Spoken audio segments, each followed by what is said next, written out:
वाराणसी स्थित औरंगाबाद हाउस में हुई पत्रकार वार्ता में पंडित कमलापति त्रिपाठी के प्रपौत्र ललितेश पति त्रिपाठी ने तृणमूल कांग्रेस का दामन थामते हुए कहा कि यही एक ऐसी पार्टी है जिसके नेता देश में संघर्ष करते हुए दिखाई दे रहे हैं। उन्होंने कहा कि काशी को नागपुर और गंगा घाटों को चौपाटी बनाने का षड्यंत्र चल रहा है। इसका प्रतिरोध काशी को ही करना होगा और मुझे विश्वास है कि काशी के लोग किसी भी कीमत पर हो रहे इस बदलाव को कतई स्वीकार नहीं करेंगे।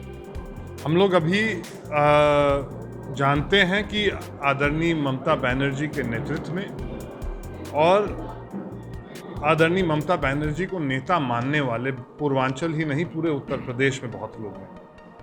जब ये कार्यक्रम शुरू होगा, जब हम लोगों को आमंत्रित करेंगे कि आइए तृणमूल में शामिल होइए, तब मुझे लगता है कि आपको ज्वाइनिंग का स्वरूप दिखेगा। आज जो लोग जिनको सूचना हुई थी कि हम आज प्रेस वार्ता कर रहे हैं, वो स्वयं आए और तृणमूल में शामिल हुए। जब ये कार्यक्रम चलेगा तो आप देखिएगा कि बहुत सारे लोग पूरे प्रदेश भर से आएंगे और तृणमूल में शामिल होंगे। देखिए, सलमान साहब बहुत सीनियर लीडर हैं और निश्चित रूप से उन्होंने कांग्रेस के कई संघर्ष देखे हैं। मैंने अपनी राजनीतिक शुरुआत सलमान खुर्शीद के समय ही किया था और अगर वो कह रहे हैं कि उस समय संघर्ष नहीं होता है तो वो बेहतर बता पाएंगे। हम लोग ने अपनी पूरी ज़िंदगी संघर्ष में ही बिताई है। कांग्रेस को वापस लाने का संघर्ष पिछले 15-20 साल से हम लोग कर रहे हैं। आज तृणमूल चुना, कई हमारे पास विकल्प थे। हम लोग चाहते तो बिना संघर्ष का भी रास्ता ले सकते थे, मगर हम लोग ने संघर्ष का रास्ता लिया है। हो सकता है उनकी बात कुछ अन्य लोगों के लिए रही हो, मेरे लिए ना रही। हम लोग नहीं समझ रहे हैं पॉलिटिकल डील करना होता तो आज हो सकता है कि हमको भी किसी अन्य पार्टी में किसी पद मिलता या किसी अन्य पार्टी में हमको कहीं से चुनाव लड़ने का मौका मिलता। अगर डील करते तो वो मुझे लगता है डील होता। यहाँ पे निस्वार्थ भाव के साथ मैं आदरणीय ममता बनर्जी के नेतृत्व को देखते हुए और ये जानते हुए कि उनका नेतृत्व ही है जो इस उत्तर प्रदेश को सुधारने का काम कर सकता है, इस उत्तर प्रदेश को आगे बढ़ाने का काम कर सकता है और इस उत्तर प्रदेश के लोगों की उम्मीद पे खरा उतर सकता है। इसी वजह से आप पार्टी में शामिल हैं। हम लोग बिना किसी शर्त के, और जब मैं कहता हूँ बिना किसी शर्त के, हम लोग का कार्यक्रम भी जाने का वहाँ पे एंड मौके पे तय हुआ था।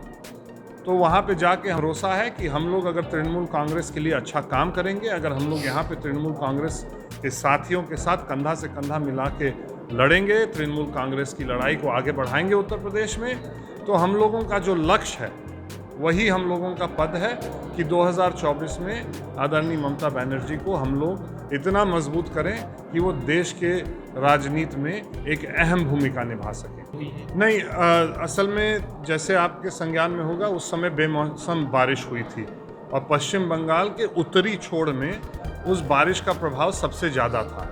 उत्तर बंगाल में आदरणीय ममता बनर्जी ने एक नया सचिवालय की स्थापना की थी अपने कार्यकाल में। वो वहाँ पे रह के जो वहाँ पे बाढ़ और बारिश से जो प्रभावित लोग थे, उनकी जो राहत कार्य थी उसकी निगरानी कर रही थी। तो उनके आमंत्रण पे हम लोग वहीं पे चले गए, ना कि उनको हम लोग कोलकाता बुलाते और फिर उनको वहाँ वापस जाना पड़ा। हम लोग हर लड़ाई के लिए तैयार हैं। जो भी पार्टी तय करेगी, जो भी पार्टी का फैसला होगा, अगर पार्टी कहेगी लड़ो तो दमदारी से लड़ेंगे, अगर पार्टी कहेगी कि संगठन का विस्तार करने का समय है तो हम लोग सब कमर कस के संगठन को विस्तार करेंगे उत्तर प्रदेश में। इस प्रेस वार्ता में टीएमसी के प्रदेश अध्यक्ष नीरज राय ने बंगाल चुनाव पर विपक्ष द्वारा उठाए गए सवालों का भी जोरदार जवाब दिया। देखिए, तृणमूल कांग्रेस एक वैचारिक रूप की पार्टी ही है।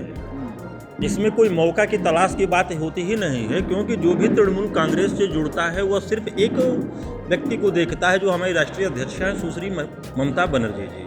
और ममता बनर्जी जी को इसलिए देखता है कि बंगाल की जनता ने और देश की जनता ने उन्हें जननेत्री का एक रूप दे दिया। तो यहाँ वैचारिक जुड़ाव है। कोई भी मौका हाँ ने वो जैसे कि हो जाता है, कम से कम गलती को सुधारी जा सकती हो सकता है बोलने के फ्लो में हुआ हो, लेकिन गलती सुधार सकते हैं, झूठ को कैसे सुधारेंगे भाई? कैसे सुधरेगा जब हमारे देश के प्रधानमंत्री ही झूठ पे झूठ बोले जा रहे हैं। तो हो सकता है बोलने के फ्लो में चला गया है। हाँ, 100 के पार थे, 101 नंबर पे थे हम, 118 का था, 145 दूसरा बोलना था, निकल गया होगा। तो झूठ को सुधारने का उनको बताइए, वो तो मेरे चीज़ से निकली, वो गलती सुधर जाएगी। आपके साथ हुआ, अगली बार सही हो जाएगा। क्या आप लोग प्रयास लगाते हैं? तृणमूल कांग्रेस वो पार्टी है जो कि सभी कैडरों को उतना ही महत्व देती है। अगर वो रहें, हम रहें, कोई रहे, उसे कोई मतलब नहीं। एक आम कार्यकर्ता हमारे लिए सच्चा सिपाही है। अगर मुझे स्थायित्व तो थोड़े मिला है इस पर, मैं कैडर हूँ, सिपाही हूँ, काम करूँगा उस पर। राजनीतिक चाहत नहीं होता है तृणमूल कांग्रेस के अंदर, या उत्तर प्रदेश में यह चीज़ें स्थापित होने वाली है। देखिए, कैडर कहाँ से होते हैं और कैडर कैसे होते हैं, इसका निर्धारण भी जनता करती है। तृणमूल कांग्रेस जब से राष्ट्रीय पार्टी बनी है, अभी चुनावी समर में उतरी ही नहीं है। और देश की जो आपने देखा है कि जितने एक पूरी टोली जो पहुंची थी बंगाल में, वो टोली ने ही हमको पूरे देश में कैडर दे दिया है। फायदा अपना ढूंढने के चक्कर में वास्तविकता से हमें अवगत करा दिए और लोगों का हमारे तरफ झुकाव कर दिए।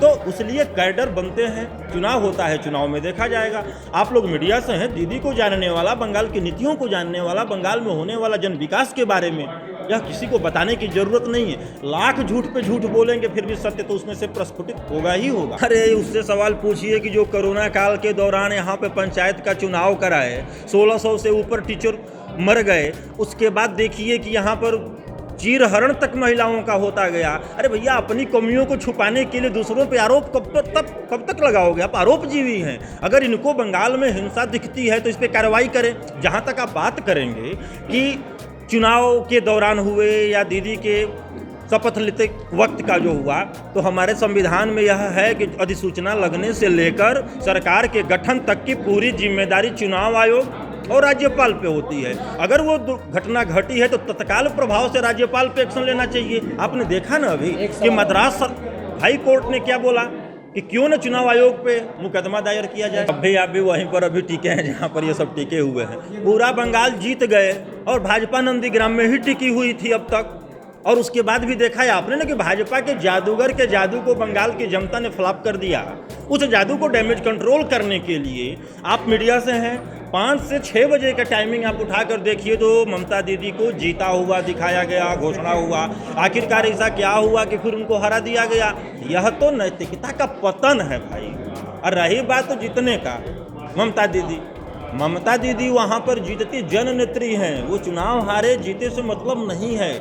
जनता उनके नियंत्रण में, और जनता के नियंत्रण में वो है, जनता ने उन्हें नेता बनाया। पेश है न्यूज बकेट हिंदी मासिक पत्रिका। पढ़ें इस महीने की पूरी खबर विस्तार से हमारे न्यूज बकेट की मैगजीन में। हमारी ई मैगजीन को मुफ्त में पढ़ने के लिए अभी लॉग इन करें www.newsbucket.in पर। इसके अलावा रोज की ताज़ा खबरों के लिए हमारे YouTube चैनल को तुरंत सब्सक्राइब करें।